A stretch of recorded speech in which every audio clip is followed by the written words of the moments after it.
Hola, jadi di video kali ini gue mau bahas match kedua timnas U17 yang harus berbagi poin dengan Panama karena timnas bermain seri dengan skor 1-1. Di match ini Coach Bima hanya mengubah skema atau susunan pemain dengan satu orang, yaitu di posisi sebelah kiri ya, itu Andre digantikan oleh Habil, dan formasi pun masih memakai dengan formasi 4-1-2-3 atau dengan kata lain 4-3-3, sedangkan Panama mengubah skema formasinya dengan yang tadinya pas saat melawan Maroko itu kalau nggak salah 3-5-2, sekarang Panama bermain dengan formasi klasik yaitu 4-4-2. Gue langsung aja ya ke babak pertama. Sebenarnya di babak pertama itu kita hanya bertukar peran dengan Panama seperti di babak kedua. Nanti gue jelasin. Di babak pertama, Coach Bima itu kalau yang gue dengar atau yang gue lihat, kayaknya memang sengaja lebih memilih bermain bertahan. Supaya apa? Supaya kondisi fisik dan stamina para pemain timnas itu tetap bugar dan terjaga sampai nanti menit 90. Karena kita semua tahu di match sebelumnya lawan Ekuador, fisik dan stamina para pemain timnas kita itu dari menit 65 itu udah kendor, udah loyo. Jadi kayak bukan timnas U17, ini kayak timnas U50 yang main. Makanya Coach Bima mengubah skema permainan dengan di babak pertama kita hampir full bertahan.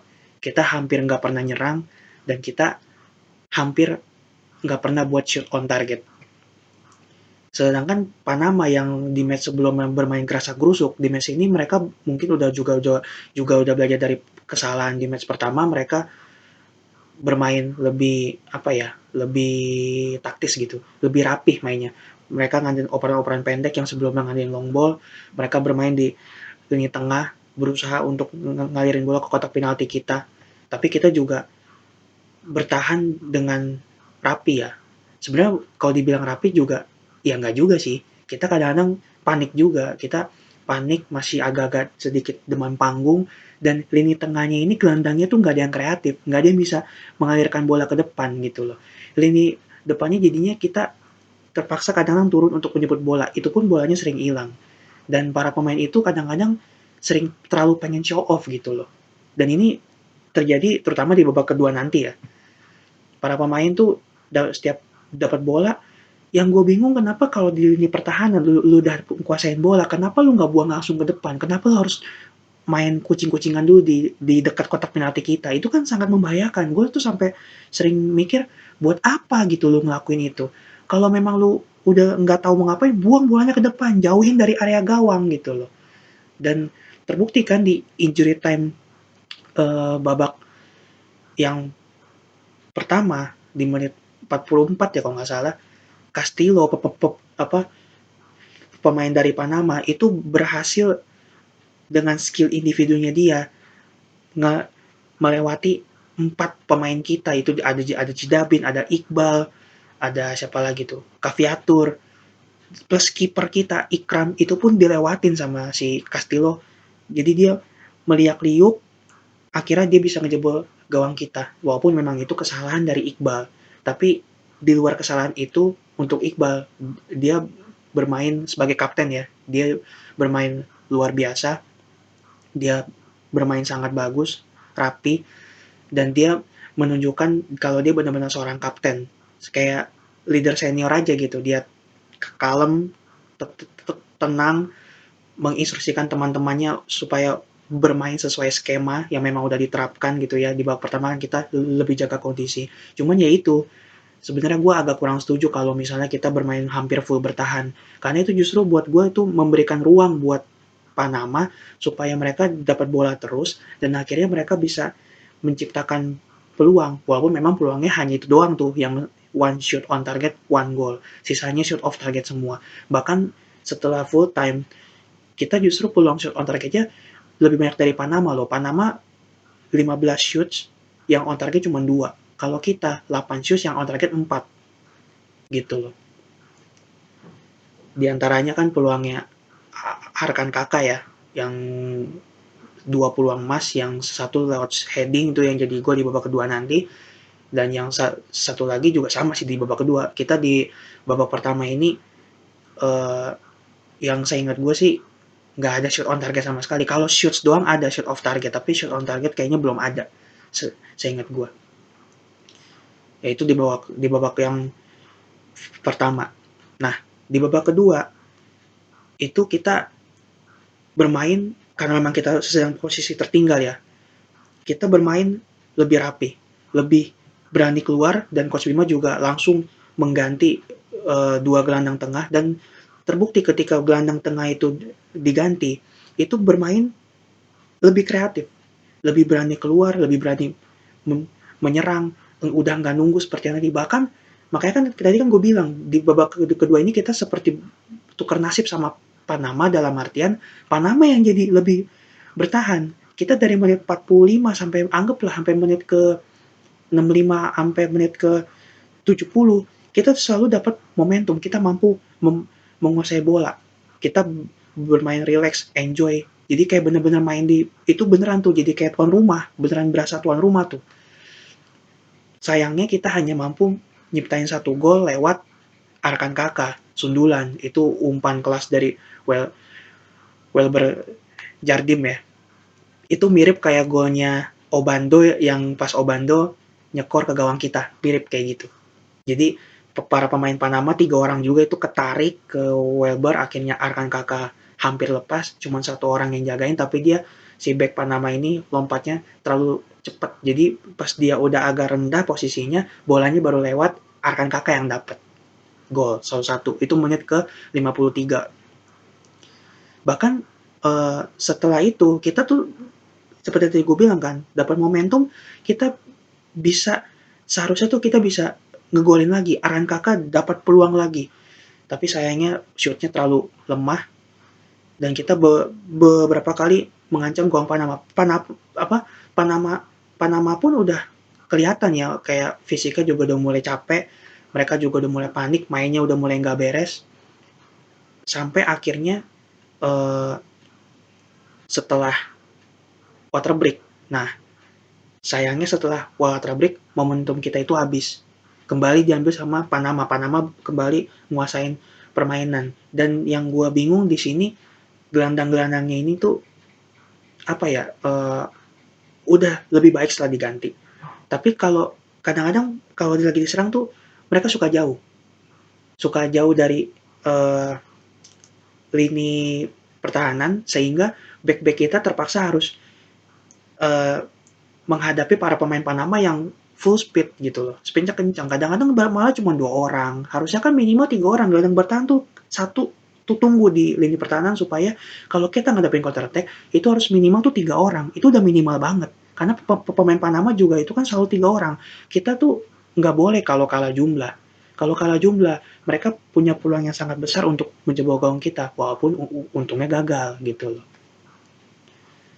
Setelah momentum ini diambil oleh Panama lagi, Panama tuh bener-bener sangat menguasai lini permainan kita gitu. Kembali diambil oleh Panama. Sebenarnya kita nah ini nih yang pengen gue kritik juga.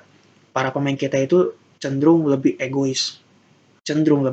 Maksudnya beberapa kali, contohnya seperti Jidabin ya, dan juga Afrizal juga, itu contoh dua pemain kita yang di match lawan Panama ini menurut gua bermain di bawah performa. Terlalu banyak dribbling gak jelas, pengen show off ya. Ya gue ngerti lah, lu namanya masih muda, gue juga pernah ngalamin, walaupun gue bukan pemain profesional, pasti kan pengen show off ya. Cuman please bro, ini kan lu bener-bener bermain di kancah dunia, dilihat hampir semua orang di dunia ini, dan lu membawa nama Garuda di dada. Harusnya lu play as a team, bukan secara individu. Kalau lu mau bermain secara individu, ya lu main catur, jangan main bola gitu loh. Iya kan?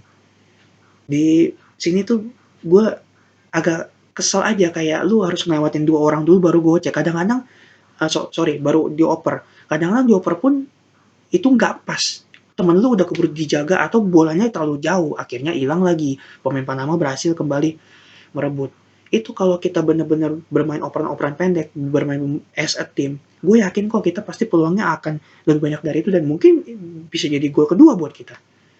Tapi ya itulah, kita ibaratnya rezekinya tuh hanya satu gol, harus kembali seri. Ya oke, memang kita belum kalah, itu gue apresiasi. Dan tim ini juga terbentuknya kan sangat singkat ya. Uh, Cuman yang apa ya, maksud gue itu memang kita juga jujur, kita realistis, kita nggak ada target di Piala Dunia U17 ini. Tapi bukan berarti kita kalau sedang tanding itu main-main dong. Kita tetap harus serius, walaupun memang hasilnya itu belakangan. Tapi kan kita serius dulu. Belum kalau misalnya ada scouting yang datang, misalnya ada pemain kita yang bagus nih, bisa aja direkrut ke klub Eropa atau seenggak-enggaknya klub mungkin Korea Selatan atau klub Jepang. Kan bisa aja kan, gitu loh. Jadi uh, di match ketiga nanti lawan Maroko itu kita bener-bener harus berjuang mati-matian habis-habisan. Kalau perlu ibarat kata lu nyawa lu kalau bisa tuh lu pertaruhkan juga di match ini karena ini match bener-bener yang penentuan lawan Maroko ini. Kalau bisa intinya jangan sampai kalah tuh wajib, minimal seri, kalau bisa menang. Kalau menang kita udah pasti aman. Menurut gua kalau misalkan kita menang lawan Maroko, kita kan akan dapat 5 poin. Sedangkan eh, Maroko hanya dapat 3 poin. Otomatis kita runner up. Bahkan kita bisa juara grup dengan catatan kalau Panama bisa mengatasi Ekuador. Tapi kalau Ekuador yang mengatasi Panama, kita jadi runner up. Tapi apapun itu, kita jadi runner up ataupun juara grup, kita kan yang penting sudah pasti lolos tanpa harus menunggu perebutan atau apa peringkat peringkat 4 peringkat 3 terbaik. Tapi kalau seandainya kita uh, seri lawan Maroko, kan poin kita kan hanya 3 berarti. Maroko jadi 4. Otomatis Maroko udah pasti juara 2 senggangganya. Kalau Ekuador bisa mengatasi Panama, udah pasti Panama yang pulang. Dan kita masih ada peluang di peringkat 3, di 4 peringkat 3 terbaik, ya kan? Tapi kalau kita seri lawan Maroko, ini kan asumsi aja nih. Kalau kita seri lawan Maroko dan misalnya Panama bisa mengatasi Ekuador, kita yang gugur. Karena Panama akan naik. Panama akan naik ke posisi 3 karena dia kan peringkat 4. Dan uh, oh mungkin bisa aja Panama bahkan ke runner up gitu. Tapi intinya yang pasti kita akan turun ke peringkat 4 dan kita otomatis akan langsung tersisih. Maka dari itu sebenarnya dari gua, oke, realistisnya kita seri. Tapi kan pengennya pasti menang. Kalau menang udah pasti aman. Kalau seri kita butuh dalam tanda kutip kita butuh bantuan Ekuador. Karena kalau Panama sampai dapat poin lagi, kita dalam bahaya. Gitu aja sih. Oke, jadi untuk video kali ini segitu dulu aja. Gua nggak mau terlalu banyak nggak mau terlalu banyak analisa karena memang ya segitu aja di match ini. Cuman intinya ya itu tadi lawan Maroko kita harus bener-bener tampil all out, kerahin semua stamina lu, nyawa lu yang lu punya. Kita juga sebagai supporter harus tetap dukung sebagai pemain ke-12 ya. Oh iya, dan tanggal 16 nanti kita juga akan nonton timnas senior yang akan main di Irak ya. Untungnya harinya sama kayak U17, tapi untungnya mainnya tuh nggak barengan. Jadi U17 mainnya jam 7, yang Indonesia yang senior mainnya tuh jam 10 malam. Jadi kan jam 9 kan timnas U17 selesai, kita istirahat 1 jam, jam 10 kita dukung timnas senior gitu. Oke, segitu dulu aja analisa sotoy gue kali ini. Berarti nanti di next video gue akan bikin 2 video, yang satu U17, yang satu timnas senior. Moga-moga, mudah-mudahan insya Allah dua-duanya bisa meraih kemenangan. Atau kalau memang misalnya nggak bisa menang, minimal banget seri. Intinya jangan sampai kalah. Oke, bye. Ciao.